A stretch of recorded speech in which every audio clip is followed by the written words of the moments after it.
Dag allemaal, kali ini kita akan mempelajari zinsbouw atau susunan kalimat.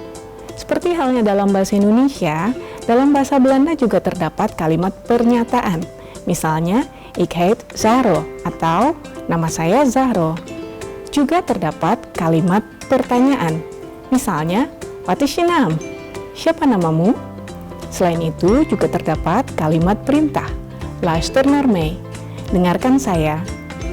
Namun, dalam bahasa Belanda, struktur kalimatnya berbeda dengan bahasa Indonesia. Untuk itu, mari kita pelajari. Yuk disimak. Kalimat bahasa Belanda selalu memiliki PV atau persoonsvorm, yaitu verba yang bentuknya disesuaikan dengan subjeknya. Dalam kalimat pernyataan, PV selalu berada di tempat kedua. Jika satu kalimat dimulai dengan unsur lain selain subjek, maka PV tetap berada di tempat kedua.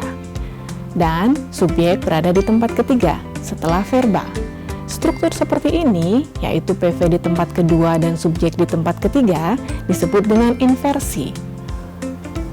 Dalam struktur inversi, khusus untuk kalimat dengan subjek je, maka PV berbentuk stam tanpa T. Ada dua jenis kalimat tanya, yaitu open vraag atau kalimat tanya terbuka dan gesloten vraag atau kalimat tanya tertutup.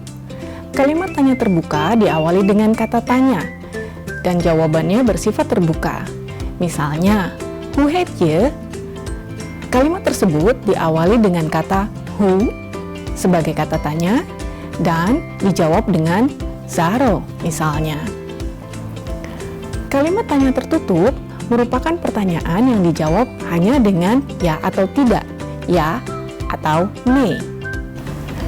Open vraag atau kalimat tanya terbuka diawali dengan kata tanya pada tempat pertama, PV tetap berada pada tempat kedua, dan subjek berada di tempat ketiga. Jika kalimat tersebut mengandung unsur-unsur lain, maka kata-kata tersebut diletakkan di tempat keempat.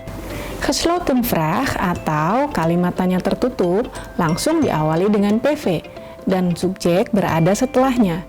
Jika kalimat tersebut masih mengandung unsur-unsur lain, maka kata-kata tersebut diletakkan setelah subjek. Dalam kalimat perintah, PV hanya berbentuk stam atau bentuk dasar dan berada di awal kalimat. Kalimat perintah tidak pernah memiliki subjek, kecuali kalimat tersebut ditujukan untuk orang yang dihormati dengan menggunakan kata ganti u. Nah, sekarang zinsbouw atau susunan kalimat dalam bahasa Belanda sudah jelas. Kita dapat memahami kalimat dalam bahasa Belanda serta dapat membuatnya dengan baik dan benar. Semakin sering digunakan, maka akan semakin mahir. Sampai jumpa pada pelajaran selanjutnya. Tot ziens!